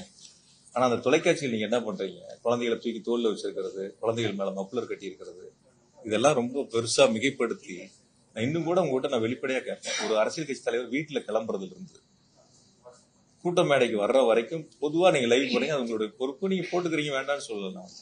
அது குறிப்பிட்ட நேரத்துக்கு அவங்க வந்தாங்களா, எத்தனை மணிக்கு அனுமதி கேட்டாங்க, எத்தனை மணிக்கு வந்தாங்க என்னங்கிறது அந்த செய்தியிலேயே அந்த நேரங்களில் யாருமே போடல. பொதுவா 1-2 தவிர அந்த செய்திகளை தான் முன்னெடுக்க பாத்தீங்களே தவிர, அந்த குழந்தைகள் இருக்கிறத பெருசா காட்டுறதுக்கு தான் முன்னெடுக்க பாத்தீங்களே தவிர, இன்ச்சு பை இன்ச்சா நகர்ந்து வாங்கணும்னு சொல்லி போட்டீங்க. நடந்துல உருண்டுகிட்டு போனா கூட இன்ச்சை விட வேகமா போலாம். ஆனா அந்த வண்டிக்கு முன்னாடி எவ்வளவு நடந்து போனாங்கன்னு பாத்துருப்பீங்க. ஒரு தேர் திருவிழால கூட இன்னும் கொஞ்சம் வேகமா போவாங்க. அந்த வண்டிக்கு முன்னாடி நடந்து போனவங்க எப்படி போனா நீங்க லைவ்ல எல்லாரும் பாத்தீங்க. இன்ச்சு பை இன்ச்சா போகுது. 100 பேர் நின்ற இடங்கள்ல பல்லாயிரக்கணக்கான வரவேற்பு நான் போட்டிருந்தாங்க சில தவிர. அதுக்கப்புறம் நான் பார்த்தேன். அதுதான் நம்ம இல்ல போலீஸ் அதனாலதான் எல்லாம் ஃபுல் டிராபிக் ஆயிடுச்சு பெங்களூர் ரோடு எல்லா ரோடுமே. அதனால நீங்க உள்ள இருங்க அப்படின்னு சொல்லி எந்த இடங்கள்லயும் காவல்துறை அது போன்று அறிவுறுத்தப்படவில்லை. இது மாதிரி எந்த இடங்கள்லயும் காவல்துறை நீங்க உள்ள இருங்கன்னு யாரும் சொல்லல. காவல்துறை சொன்னது ஒன்னே ஒண்ணு, அந்த கூட்ட நெரிசலா இருக்கு, உள்ள போக வேண்டாம், வாகனங்களை உள்ள எடுத்துக்கிட்டு போனா இன்னும் நெரிசல் அதிகமாகும், அதனால முன்னாடியே நிறுத்தி பேசலாம் தான் அவங்க சொன்னாங்க. காவல்துறை நீங்க உள்ள போங்கன்னு எந்த இடங்கள்லயும் யாரும் சொல்லவில்லை. அப்படி ஒரு தகவல் இதுவரைக்கும் இல்ல. இருந்திருந்தா நிச்சயமா அப்படி ஒரு கேள்வி முன்வைக்கப்பட்டது. அதனால நீங்க தொலைக்காட்சிகளா இருந்தாலும், லைவ் பண்றவங்களா இருந்தாலும், சோசியல் மீடியாவா இருந்தாலும் இருக்கக்கூடிய சூழலை யதார்த்தமாக சொல்ல வேண்டியது நம்முடைய கடமை பொறுப்பு. தம்பி கூட கேட்டாப்ல இந்த மாதிரி வருதுன்னு சொல்லி. பாசிட்டிவ் 100 இருக்கு, நெகட்டிவ் 10 இருக்கு. அந்த நெகட்டிவ் அரசின் மீது காழ்ப்புணர்ச்சிகரமாக சொல்லக்கூடிய கருத்துக்களா கூட இருக்கலாம், அல்லது 1-2 அதுல சரியா கூட இருக்கலாம். சரியா இருக்கக்கூடிய கருத்துக்களா இருந்தா நீங்க விசாரணை ஆணையத்துல முன் வச்சு இது போன்ற இருக்குது, வரக்கூடிய காலங்களில் அது எல்லாரும் சேர்ந்து சரி செய்வதற்கான முயற்சிகள் எடுக்கணும். அது என்னை பொறுத்தவரை நான் சொல்வது, மீண்டும் ஒரு முறை உங்களிடத்தில் இறுதியாக சொல்வது, ஒரு அரசு என்பது பாதுகாப்பு கொடுக்கும், கேட்கக்கூடிய இடங்களுக்கு அனுமதி பரிசீலித்து கொடுக்கும். அந்த கேட்கக்கூடிய இடங்களுக்கு பரிசீலித்து அனுமதி மறுக்கப்பட்டால் அரசியல் காழ்ப்புணர்ச்சியால் மறுக்கப்படுகிறது என்ற ஒரு செய்தியை அரசியல் தலைவர்கள் முன்னெடுப்பதும், அதை தொலைக்காட்சிகளும் பத்திரிகைகளும் பெரிதாக செய்திகளை வெளியிடுவதும், ஏதோ ஒரு சில கட்சிகளுக்கு மட்டும் அரசு அனுமதி கொடுப்பதை போல ஒரு தோற்றத்தை உருவாக்க முயற்சி செய்வதும், ஆகையால அது போன்ற ஒரு சூழலில் நீ வரக்கூடிய நாட்களில் மறுக்கப்பட்ட காரணங்கள் என்ன, எதனால் மறுக்கப்பட்டது, கொடுக்கக்கூடிய அனுமதிகள் என்னென்ன நிபந்தனைகள் விதிக்கப்பட்டிருக்கின்றன, இந்த நிபந்தனைகள் என்னென்ன அவர்கள் கடைபிடித்திருக்கின்றார்கள், என்னென்ன கடைபிடிக்கவில்லை, நிபந்தனைகளை மீறி செயல்பட்டிருக்கிறார்கள், இது எல்லாம் சீர்தூக்கி பார்த்து, இது பொதுமக்கள் சார்ந்தது, உயிர் சார்ந்தது. எந்த வீட்டில் பாதிப்பு என்றாலும் அனைவருக்குமான அது ஒரு பாதிப்பு தான், எல்லாருக்குமான ஒரு பாதிப்பு தான். அது எந்த ஊர்ல நடந்திருந்தாலும் சரி, கரூர்ல மட்டும் இல்ல, எந்த ஊர்ல நடந்திருந்தாலும் சரி. ஆக இது எல்லாருமே வரக்கூடிய நாட்களில் இது போன்ற ஒரு சூழல் இல்லாத அளவுக்கு சரி செய்ய வேண்டிய பங்கு எல்லாத்துக்கும் இருக்கு. அதுக்கு அரசினுடைய கடமை மிக சிறப்பாக தெளிவாக செய்திருக்கிறார்கள். காவல்துறைய பங்கு மிக சிறப்பாக, அவரே நன்றி சொன்னாரே, அவரே ஆரம்பத்தில் நன்றி தானே சொன்னாரு, ஒன்னும் காவல்துறை குறை சொல்லலையே. நான் இந்த இடத்துக்கு நின்று நான் பேசுறது காரணமே காவல்துறை தான், நன்றின்னு தான் அவர் சொன்னாரு. இப்ப காவல்துறை தன்னுடைய பங்கை சரியாதான் செஞ்சிருக்கு, கடமையை சரியாதான் செஞ்சிருக்காங்க. அந்த இடங்கள்ல இருக்கக்கூடிய குறைகளை எடுத்து சொல்ல வேண்டிய கடமை பொறுப்பு இருக்கு, சரி செய்ய வேண்டியது அந்தந்த அரசியல் கட்சிகளை சார்ந்தவர்களுடைய கைகளில் இருக்கின்றன. அதை வரக்கூடிய நாட்களில் சரி செய்ய வேண்டும். ஆக நான் இன்னைக்கு அழைத்ததில் நீங்கள் கேட்ட கேள்விகளிலும், குறிப்பாக என் மீது சொல்லப்பட்ட புகார்களில் நீங்கள் வைத்த அந்த புகார்களுக்கு நான் தெளிவான விளக்கங்களை சொல்லியிருக்கேன். எனவே நான் நேசிக்கக்கூடிய, எங்கள் தலைவரால் கொண்டு வரக்கூடிய திட்டங்களை செயல்படுத்தக்கூடிய, நான் போற்றி வழங்கக்கூடிய என்னுடைய மாவட்ட மக்களாக இருந்தாலும், என்னுடைய தொகுதி மக்களாக இருந்தாலும், நாங்கள் இணைந்து பணியாற்றக்கூடிய, முன்னெடுத்திருக்கக்கூடிய அத்துணை பணிகளையும் மக்களுக்கு நன்றாக தெரியும். ஆகையால ஏதோ ஒரு சில அரசியல் இயக்கங்கள் காழ்ப்புணர்ச்சி காரணமாக நடந்திருக்கக்கூடிய தவறுகளை அரசின் மீது திசை திருப்பதோ, அல்லது தனிப்பட்ட என் மீதோ அல்லது மற்றவர் மீதோ திசை திருப்ப முயற்சி என்பதும் ஒரு தவறான செயலாகும். அதற்கு யாரும் துணை போக வேண்டாம்.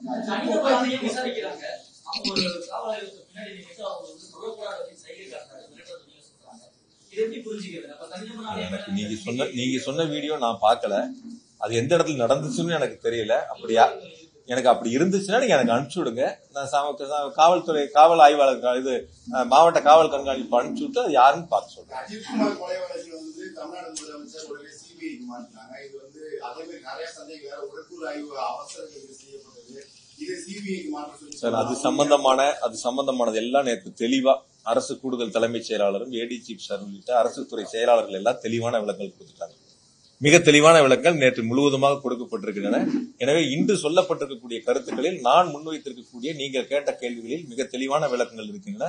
எனவே என்னை பொறுத்தவரை இனிமேல் வரக்கூடிய நாட்களில் எந்த தொலைக்காட்சியிலும் பத்திரிகைகளும் சீர்தூக்கி பார்த்து, இடங்கள் ஒதுக்கப்பட்டதில் தொடங்கி பாதுகாப்புகள் வரை அரசினுடைய நடவடிக்கை சிறப்பாக இருக்கிறது என்பதையும் கவனத்திலே கொள்ள வேண்டும்.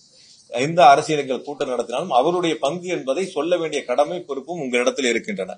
இந்த அரசியல் கட்சி அரசு இதை செய்யும், அரசியல் கட்சிகள் இதை செய்ய வேண்டும், அந்த கடமைகள் சரியாக நடந்ததா என்பதை ஒரு விவாதமாக எடுத்து கூட நீங்கள் அதனுடைய கருத்துக்கள் சொல்ல வேண்டியது உங்களுடைய பொறுப்பாக இருக்கலாம். ஆக நடந்திருக்கக்கூடிய சம்பவங்கள் ஒரு துயர சம்பவம். அந்த துயர சம்பவங்களில் இனி வரக்கூடிய நாட்கள் அது இது போன்ற துயரங்கள் இல்லாத அளவிற்கு அனைவரும் சேர்ந்து முன்னெடுக்க வேண்டும். எனவே மீண்டும் ஒரு முறை இப்படிப்பட்ட ஒரு துயர சம்பவத்தில் இரவோடு இரவாக கரூருக்கு வருகை இருந்து ஆறுதலை சொல்லி அனைத்து நடவடிக்கைகளும் எடுப்பதற்கு பல்வேறு மாவட்டங்கள், திருச்சி மாவட்ட ஆட்சித்தலைவர், திண்டுக்கல் மாவட்ட ஆட்சித்தலைவர், பல்வேறு மாவட்டங்களிலிருந்து மருத்துவ குழுக்கள் அதற்கான முழு ஏற்பாடுகளையும் செய்து முதலமைச்சர் அவர்களுக்கும் துணை முதலமைச்சர் அவர்களுக்கும் மாவட்ட மக்களின் சார்பாகவும் எங்களது சார்பாகவும் நன்றியை இந்த நேரத்தில் தெரிவித்துக் கொள்கிறோம். அரசியல் இயக்கங்களை சார்ந்தவர்கள் வந்திருக்கின்றார்கள். நல்லெண்ணத்தோடு அவர்களுக்கும் இந்த நேரத்தில் நாங்கள் நன்றியை தெரிவித்துக் கொள்கிறோம். இனி கரூர் மாவட்டம் என்பது இது போன்ற நிகழ்வு இல்லாத அளவிற்கு, தமிழ்நாடும் என்பது இது போன்ற நிகழ்வு இல்லாத அளவிற்கு அனைவரும் சேர்ந்து உருவாக்கப்பட வேண்டும். நிவாரணத்தை பொறுத்த வரைக்கும் சில நேரங்கள் நேற்று கூட சில நேரங்கள் சொன்னாங்க, பாதிக்கப்பட்ட அந்த கரூர் மாவட்டத்தில் 41 பேர்ல 10 பேர் வேறு மாவட்டங்கள், கரூர் மாவட்டத்தை சேர்ந்தவங்க இறந்தவங்க 31 பேர். 31 குடும்பங்களுக்கும் நாங்களே நேரில் சென்று இரங்கலை சொல்லி அவர்களுக்கான அந்த உதவித்தொகை முதலமைச்சர்கள் கொடுத்த 10 லட்சம் ரூபாய்க்கான அந்த நிதி உதவியை வழங்கிவிட்டு வந்திருக்கின்றோம். அதனால யாருக்கும் அதுல பாக்கி இல்ல. காயமடைந்தவர்களுக்கு நேற்று 5 பேருக்கு கொடுத்திருக்கிறோம். மீதி இருக்கிறவங்களுக்கு இப்ப தயார் பண்ணிருக்கோம்.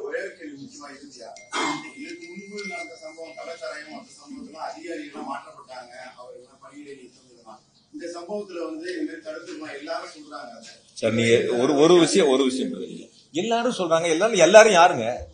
இதை தவறாவே சொல்லிட்டு இருக்கீங்க. எல்லாரும் யாருங்க? எல்லாரும் ஒரு விஷயம் புரியும். எல்லாரும் சொல்றாங்க உங்களுக்கு வேண்டியப்பட்டவங்க பிஜேபி சார்ந்தவங்க, அதிமுக சார்ந்தவங்க, டிவிகே சார்ந்தவங்க, இந்த மாதிரி ஒரு அரசியல் கட்சியை சார்ந்தவங்க சொல்ற கருத்துல எல்லாருமா? எல்லாருன்னா யாரு? மக்கள் தாங்க எல்லாரும். மக்கள் தானே எல்லாரும். எல்லாரும் சொல்றாங்க. நீங்க சமூக வலைத்தளத்துல பாருங்க, டிவி விவாதத்துல பாருங்க, பொதுமக்கள் சொல்லக்கூடிய கருத்துக்கள் பாருங்க, எவ்வளவு பேர் என்னென்ன சொல்லிருக்கான்னு பாருங்க. நீங்க அதாவது என்னன்னா பொதுவா என்ன ஒரு லோக்கல் பொதுவா நீங்க என்ன எடுத்துக்கிறீங்கன்னா இப்ப தம்பி கேட்ட மாதிரிதான் 10 பேர் ஒரு நெகட்டிவா சொன்னாங்கிறது அது ஒரு செய்தியா கூட நீங்க அது ஒரு கேள்வி எடுக்கிறங்கிறது அது இருந்தா கூட நாங்க சரி செய்யறோம்னு தான் சொல்றோம்.